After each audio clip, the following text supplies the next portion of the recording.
Y llegamos a la semana 6 justamente para comenzar a ordenar nuestras finanzas. ¿Y qué crees? El tema de hoy es uno de los más controversiales, pero uno de los más importantes para comenzar a ordenar nuestras finanzas, y es el diezmo. Vamos a leer Malaquías capítulo 3, versículo 8 al 10. ¿Robará el hombre a Dios? Pues vosotros me habéis robado y dijisteis, ¿en qué te hemos robado? En vuestros diezmos y ofrendas. Malditos sois con maldición porque vosotros la nación toda me habéis robado. Traed todos los diezmos al alfolí y hay alimento en mi casa. Probadme ahora en esto, dice Jehová de los ejércitos. Si no, os abriré las ventanas de los cielos y derramaré sobre vosotros bendición hasta que sobreabunde. Ponte a pensar, todo esto es la creación del Señor, esto y mucho más. Y cuando nos habla acerca del 10%, nos está diciendo, te doy el 90%, pero el 10% es para mi novia, para mi iglesia. ¿Tú te imaginas cuán egocéntricos y egoístas nos volvemos cuando comenzamos a juzgar y decir, no, el 100% es para mí porque no confío el 10% que lo van a usar para tu iglesia? Y comenzamos a ser jueces y jueces desobedientes. Miremos qué nos dice la autora en este tema. Alarga su mano al pobre y extiende sus manos al menesteroso. No tiene temor de la nieve por su familia porque toda su familia está vestida de ropas dobles. Proverbios 31, versículos 20 y 21. Llevando esto a lo personal, la mujer Proverbios 31 abre sus manos al necesitado y al pobre. Ella tiene la capacidad de hacerlo porque tiene algo que dar con sus manos. Ella no tiene temor de lo que va a pasar en su hogar porque todos están bien vestidos y se puede asumir bien cuidados.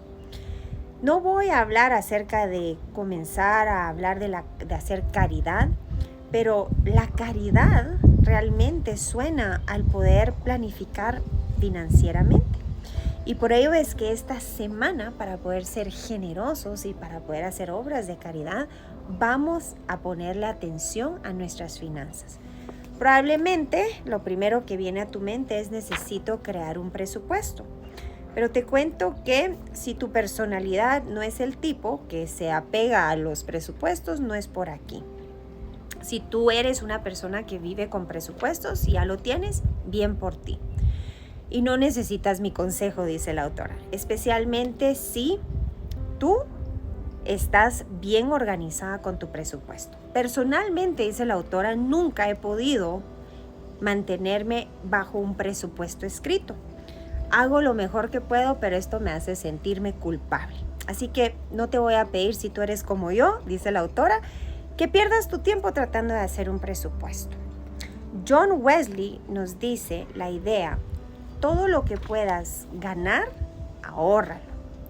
Todo lo que puedas dar, compártelo. Y para ello los cristianos no deberían de estar pasando por pobreza. De hecho, deberíamos de ser financieramente sabios.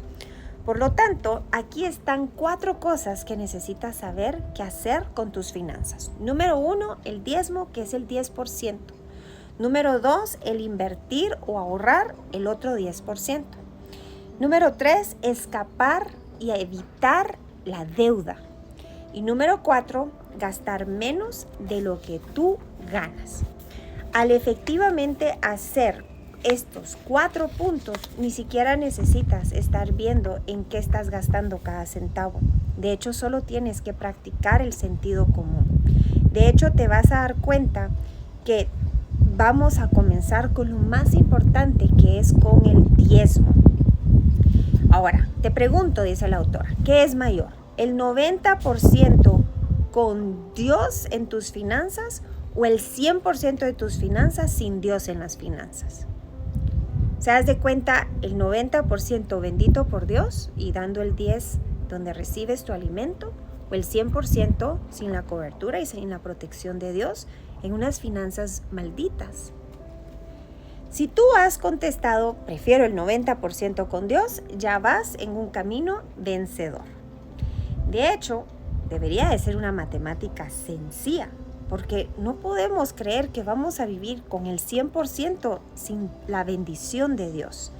De hecho, el 90% con la bendición de Dios termina siendo mucho más que el 100% sin Dios.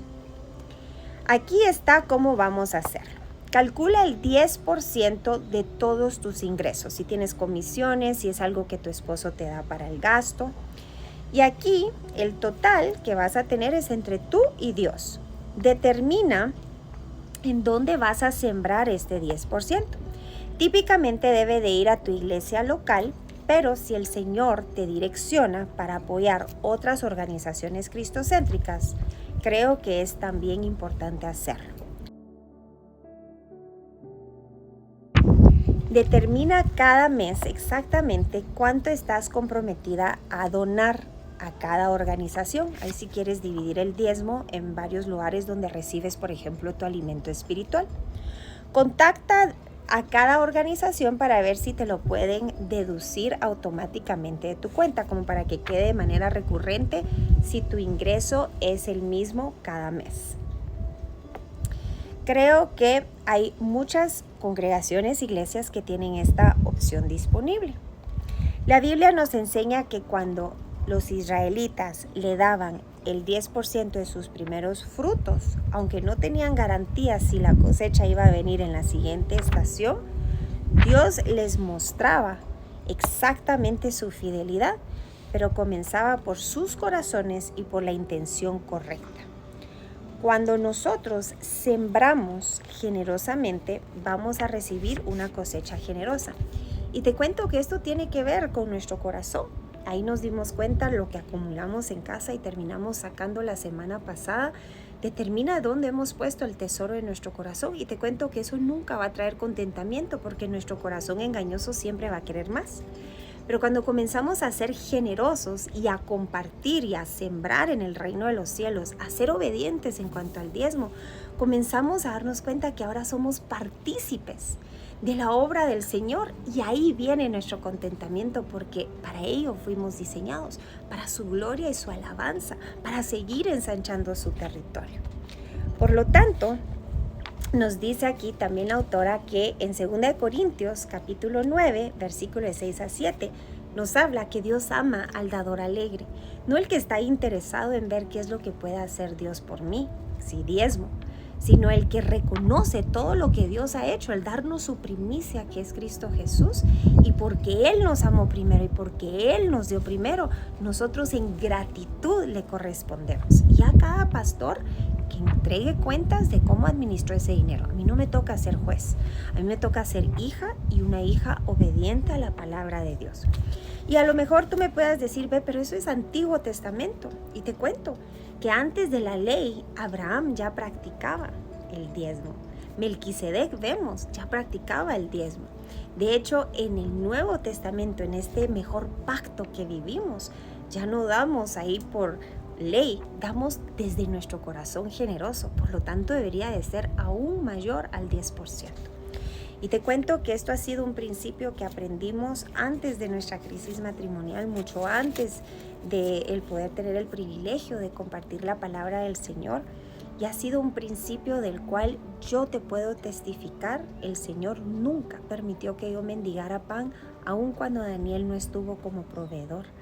Dios protegió, me proveyó, me cuidó y me amó. A medida que yo pasaba por mi desierto, ni mi ropa se desgastó, ni mi calzado. Y creo firmemente que es justamente la obediencia la que invita a Dios en nuestras vidas a participar. Yo te quiero inspirar a que hoy lo pongas a prueba, como nos lo dice Malaquías, y que veas el 90% con la bendición de Dios versus el 100% sin la intervención de Dios. Aquí la afirmación para tu cuaderno: diezmo el 90%, el 10%, porque sé que el 90% con Dios es mucho mejor que el 100% sin Él. Yo oro en el nombre de Jesús que si hoy reconoces que le has robado al Señor, que te puedas arrepentir y comiences hoy borrón y cuenta nueva por medio de su gracia y favor. No lo dejes para mañana. Nos vemos en el siguiente video.